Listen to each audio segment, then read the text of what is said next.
Hello everyone, welcome to सर्जेट।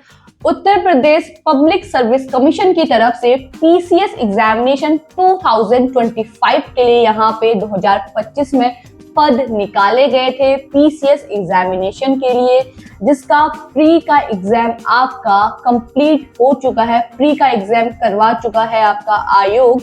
तो आइए एक बार इसके नोटिफिकेशन को देख लेते हैं यहाँ पे कि क्या नोटिफिकेशन रिलीज किया गया था 2025 में, नंबर ऑफ वैकेंसीज क्या थी आपकी, और प्री एग्जाम्स का क्या रहा, प्री एग्जाम का पैटर्न क्या था। क्योंकि आज हम इसके मेन एग्जाम से रिलेटेड बात करने वाले हैं। यहाँ पे आयोग की तरफ से मेंस एग्जामिनेशन पीसीएस मेंस के लिए यहाँ पे एक न्यू अपडेट आप सभी के लिए यहाँ पे जारी की हुई है। वो अपडेट क्या है उस बारे में भी हम बात करेंगे। थोड़ा इससे पहले आपका मेंस एग्जाम से रिलेटेड चीजें यहाँ पे देख लेते हैं। नंबर ऑफ वैकेंसीज क्या थी इसके बारे में भी हम डिस्कस कर लेते हैं, और पोस्ट यहाँ पे क्या आई थी पीसीएस के अंतर्गत उसके बारे में भी बात कर लेते हैं। तो ये रहा आपकी स्क्रीन पे उत्तर प्रदेश पब्लिक सर्विस कमीशन की तरफ से पीसीएस एग्जामिनेशन 2025 के लिए यहाँ पे ये नोटिफिकेशन जारी किया हुआ था। ठीक है, ये था आपका assistant conservator of forest ACF and range forest officer RFO service examination के लिए यहाँ पे निकाला गया था। ठीक है, 2025 के लिए ये इंपॉर्टेंट नोटिफिकेशन रिलीज की हुई थी। अब हम सीधे बात करेंगे आपके यहाँ पे कि पोस्ट आपकी क्या क्या रहने वाली थी। हम उन पोस्ट के बारे में डायरेक्टली बात करेंगे, क्योंकि बाकी चीजों के बारे में यहाँ पे बात करना कोई जरूरी नहीं है, क्योंकि आपका प्री यहाँ पे हो चुका है। नंबर ऑफ वैकेंसीज के बारे में बात कर लेते हैं। यहाँ पे 200 वैकेंसीज आपकी जारी की गई थी पीसीएस के लिए। 200 वैकेंसी यहाँ पे जारी की हुई थी आयोग की तरफ से। अब हम यहाँ पे पोस्ट के बारे में थोड़ा बहुत बात कर लेते हैं। किस किस पोस्ट के लिए पीसीएस का एग्जाम निकाला गया था। डिस्ट्रिक्ट एडमिनिस्ट्रेटिव ऑफिसर के लिए, labour enforcement officer, food safety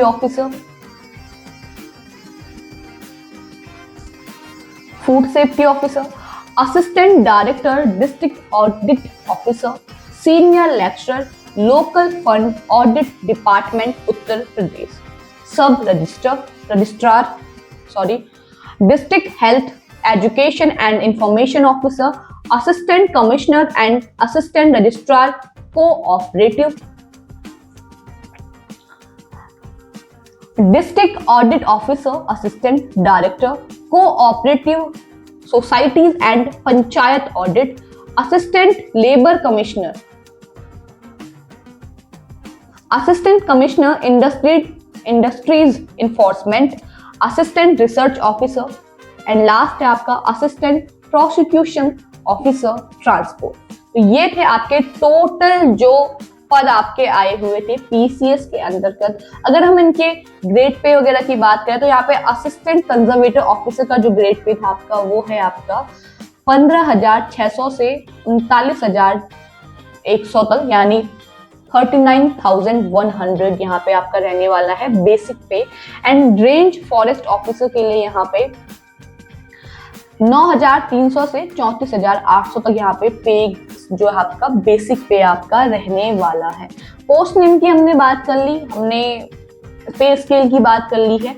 अब हम सीधे बात करेंगे यहाँ पे आपके, और ये बात आपका देखो फिजिकल के लिए दिया हुआ है, क्योंकि अभी तो प्री हुआ है, प्री के बाद मेंस है, मेंस के बाद अब तो फिजिकल होगा।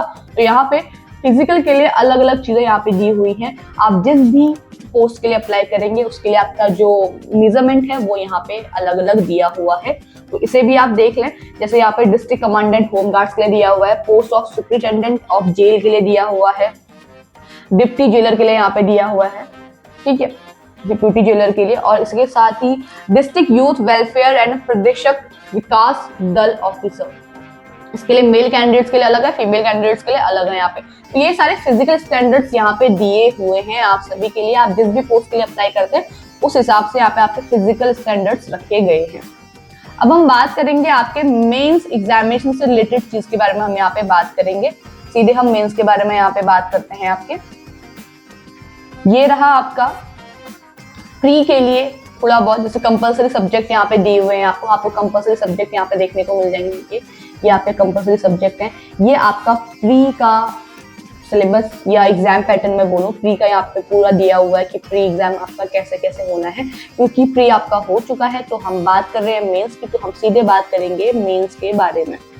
ये आपका मेंस रिटन एग्जाम के लिए यहाँ पे दिया हुआ है। तो यहाँ पे मेंस के लिए आपका सिलेबस पूरा टोटल दिया हुआ है ऐसे। उसके अलावा जनरल स्टडीज दी हुई है, ठीक है, general studies first, general studies second, total syllabus, general studies third, general studies 4, ये आपका टोटल मेन एग्जाम के लिए सिलेबस दिया हुआ है। जनरल स्टडीज 5 आपके ये दिया हुआ है। ऐसे के साथ आपका general studies first, second, third, fourth, fifth के लिए यहाँ पे ये आपके सब्जेक्ट रहने वाले हैं मेंस के रिटन एग्जामिनेशन के लिए। और ये रहेगा आपका प्लान, जो एग्जामिनेशन स्कीम है वो क्या रहने वाली है। Question paper first general Hindi and ऐसे, ठीक है, कन्वेंशनल टाइप 3 घंटे का आपको टाइम दिया जाएगा। मिनिमम जो टाइम है आपका 3 घंटे है, मतलब टोटल टाइम है आपका 3 घंटे है। और मार्क्स रहेंगे आपके 200 नंबर का यहाँ पे पेपर रहने वाला है। Paper second general studies first paper objective type आपका ये रहेगा। 2 घंटे का आपको टाइम दिया जाएगा और 200 मार्क्स का ये पेपर भी आपको देखने को मिलेगा। उसके अलावा जनरल स्टडीज थर्ड पेपर आपका general studies second paper objective type 2 घंटे का और 300 मार्क्स यहाँ पे आपको देखने को मिलेंगे। पेपर फोर्थ है आपका optional subject first question paper conventional type. Paper fifth है optional subject first second question paper conventional type. और पेपर 6 आपका यहाँ पे रहेगा optional subject second first question paper conventional type. और पेपर आपका 6-7 यहाँ पे रहेगा optional subject second question paper conventional type, ठीक है। तो यहाँ पे जो फिफ्थ क्वेश्चन पेपर है, तो फिफ्थ रहने वाला है। इसके अंतर्गत आपको 2 पेपर आपको देखने को मिलेंगे। फोर्थ के अंदर भी आपको 2 पेपर देखने को मिलेंगे, फोर्थ और फिफ्थ। और यहाँ पे पेपर फिफ्थ जो आपका पेपर 6 और 7 है वो भी आपके फिफ्थ पार्ट के अंदर आपको देखने को मिलेंगे। टाइम सबके लिए 3-3 घंटे का टाइम दिया जाएगा और 200-200 मार्क्स के पेपर रहने वाले हैं। तो टोटल आपका जो ग्रैंड टोटल होने वाला है वो 1400 मार्क्स यहाँ पे होने वाले हैं। तो मेंस आपका जो मेन एग्जामिनेशन है वो 400 मार्क्स का आपका यहाँ पे रहने वाला है। उसके साथ ही आपका पर्सनैलिटी टेस्ट यहाँ पे होगा, इंटरव्यू होगा। तो उसको तो ग्रैंड टोटल करके हम यहाँ पे बात करते हैं 1550 मार्क्स की, आपका जो टोटल यहाँ पे रहने वाला है मेंस और इंटरव्यू को जोड़ के वो आपका रहेगा 1550 मार्क्स। फिलहाल हम मेंस की बात कर रहे हैं तो आपको 1400 में से ही क्वालिफाई करना है अपना मेंस। और जो ऊपर हमने यहाँ पे सब्जेक्ट की बात करी है, second subject first subject first subject second subject, तो यहाँ पे any 2 subject to be selected from the following list of the optional subject। जो हम optional subject की यहाँ पे बात कर रहे हैं, यहाँ पे हमने optional subject की बात करी है।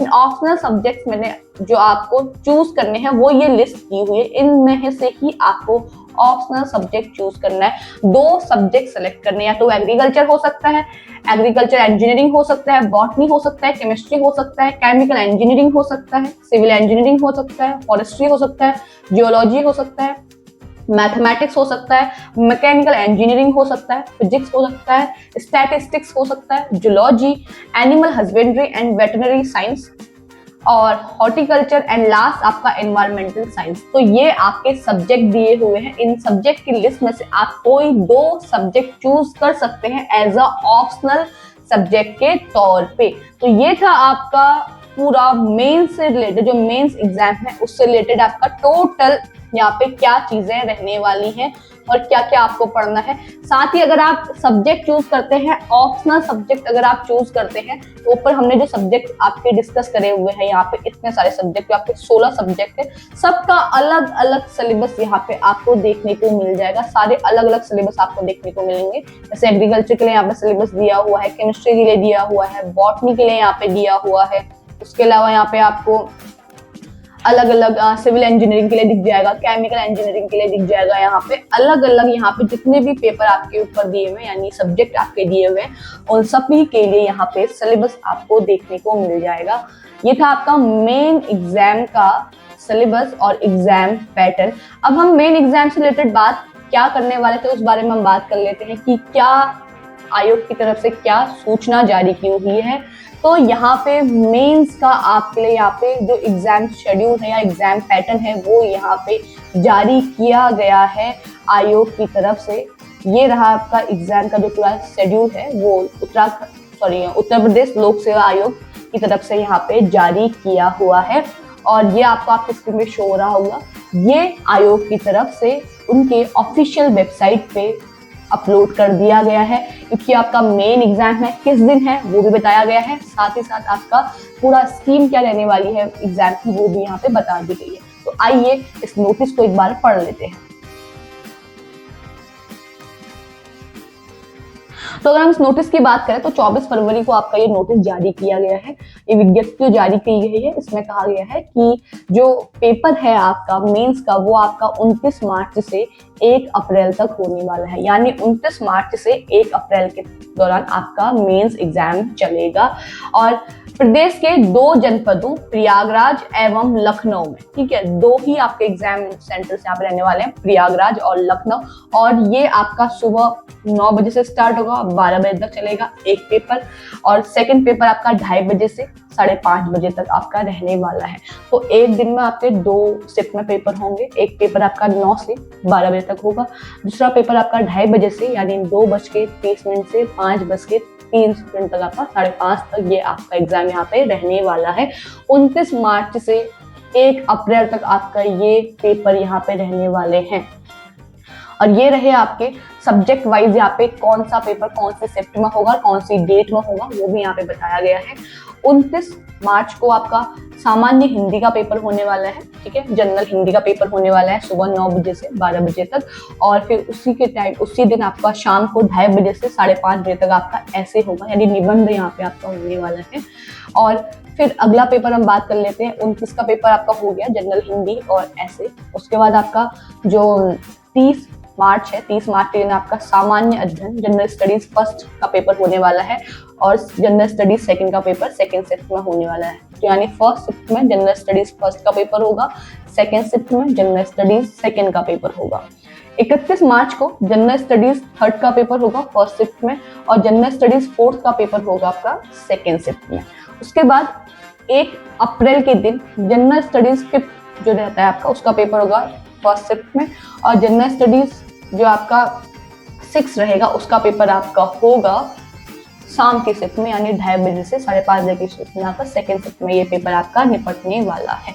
तो ये आपका था एग्जाम से रिलेटेड स्कीम जो आपके 29 से 1 अप्रैल के बीच में, 29 मार्च से 1 अप्रैल के बीच में जो मेंस एग्जाम होना है, आयोग की तरफ से इसका एग्जाम पैटर्न एग्जाम की स्कीम जो है वो जारी कर दी है उनकी ऑफिशियल वेबसाइट पे।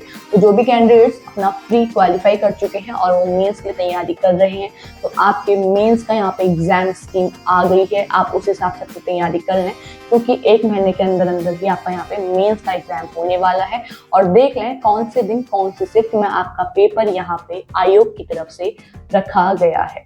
इसका डिटेल नोटिफिकेशन और साथ ही साथ इस नोटिस का जो आपका नोटिफिकेशन है और जो लिंक है वो आपको हमारे डिस्क्रिप्शन बॉक्स में मिल जाएगा। इससे पहले जिस नोटिफिकेशन की मैंने बात करी उसमें आपका मेंस का पूरा सिलेबस दिया हुआ है, तो उसका भी लिंक आपको आपके डिस्क्रिप्शन बॉक्स में मिल जाएगा। आप हमारे डिस्क्रिप्शन बॉक्स से उसे डाउनलोड कर सकते हैं। साथ ही साथ जो ये नोटिस जारी हुआ है इसका लिंक भी आपको हमारे डिस्क्रिप्शन बॉक्स में मिल जाएगा, वहां से आप इसको भी डाउनलोड कर सकते हैं। बाकी इसके एडमिट कार्ड वगैरह जो भी डिटेल्स आएगी उसे भी हम आपसे शेयर करेंगे कि जब भी एडमिट कार्ड आएंगे तो आपको इन्फॉर्म कर दिया जाएगा। अभी एडमिट कार्ड वगैरह के बारे में कुछ भी चीज़ें नहीं आई हुई हैं, क्योंकि अभी एग्जाम होने में 1 महीने का समय है। तो जब भी इसके एडमिट कार्ड आएंगे हम आपको वीडियो के माध्यम से वो भी बता देंगे कि आपके एडमिट कार्ड रिलीज हो गए हैं। फिलहाल आपका एग्जाम नोटिस यहाँ पे, एग्जाम का स्कीम का नोटिस यहाँ पे जारी किया हुआ है, एग्जाम शेड्यूल जारी किया हुआ है, तो उस हिसाब से आप अपना देख लें, तैयारी कर लें, क्योंकि अब आपकी यहाँ पे डेट भी बहुत नजदीक आने वाली है। बाकी ऐसे ही गवर्नमेंट जॉब से जुड़ी हुई जितनी भी इंफॉर्मेशन आती है उनसे कनेक्ट रहने के लिए आप हमारे चैनल को जरूर सब्सक्राइब कीजिएगा। और अगर आपको ये वीडियो पसंद आई है तो इसे लाइक एंड शेयर कीजिएगा। Thank you.